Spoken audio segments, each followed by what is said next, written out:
Students ആയിട്ടൊരു bonding ഉണ്ട്. നമുക്ക് എന്ത് ഡൗട്ട് വേണമെങ്കിൽ എപ്പം ചോദിക്കാം. എഡ്യൂപോർട്ടിൽ നിനക്ക് ഏറ്റവും ഇപ്പൊ ഈ ഒരു റിസൾട്ടിലേക്ക് എത്തുന്നതിൽ ഏറ്റവും ഇമ്പോർട്ടന്റ് ആയിട്ട് തോന്നിയ എന്ത് ഫാക്ടറാണ്? അടുത്ത ഫാക്കൽറ്റീസ് തന്നെയാണ്. എല്ലായിടത്തും ടീച്ചേഴ്സ് ഒക്കെ അടിപൊളിയായിരിക്കും, പക്ഷെ ആ ടീച്ചേഴ്സ് സ്റ്റുഡൻസ് ആയിട്ടൊരു ബോണ്ടിങ് ഉണ്ട്. നമുക്ക് എന്ത് ഡൗട്ട് വേണമെങ്കിൽ എപ്പം ചോദിക്കാം. നല്ലൊരു കമ്പനിയാണ്. ഞാനൊക്കെ എത്രയോ ഡൗട്ട് വെച്ചിട്ടുണ്ടാവും.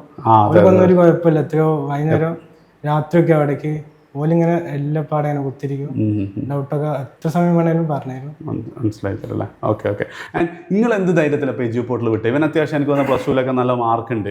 പൊതുവേ എഞ്ചിനീയറിംഗ് ഒക്കെ ആകുമ്പോൾ ഞങ്ങളാണ് പുതിയൊരു സ്ഥാപനമാണ്, അപ്പോൾ എന്ത് ബേസിൽ നിങ്ങൾ അന്നേരം ആ ഒരു ഡിസിഷൻ എടുത്തിട്ടുണ്ട്? ഇവൻ പറഞ്ഞതായിരിക്കും എന്നാൽ കൂടി ഓനാണ് എല്ലാം യൂട്യൂബിലെല്ലാം നോക്കി എല്ലാം ചെയ്തത്. പല സ്ഥലത്തും നോക്കി. അപ്പോൾ ഇവിടെ പോകണം തീരുമാനിച്ചത്. അന്നേരം ഞാൻ വിചാരിച്ചത് ഇവിടെ ഫുള്ള് സ്കോളർഷിപ്പ് ആണല്ലോ, നമുക്ക് പൈസ ബുദ്ധിമുട്ടാണ്ടെന്നുള്ള തരത്തിലാണോ എന്ന് ഞാൻ അന്നേരം വിചാരിച്ചത്. പക്ഷെ എനിക്ക് പിന്നെ മനസ്സിലായവൻ്റെ തീരുമാനം ശരിയാന്നുള്ളത്.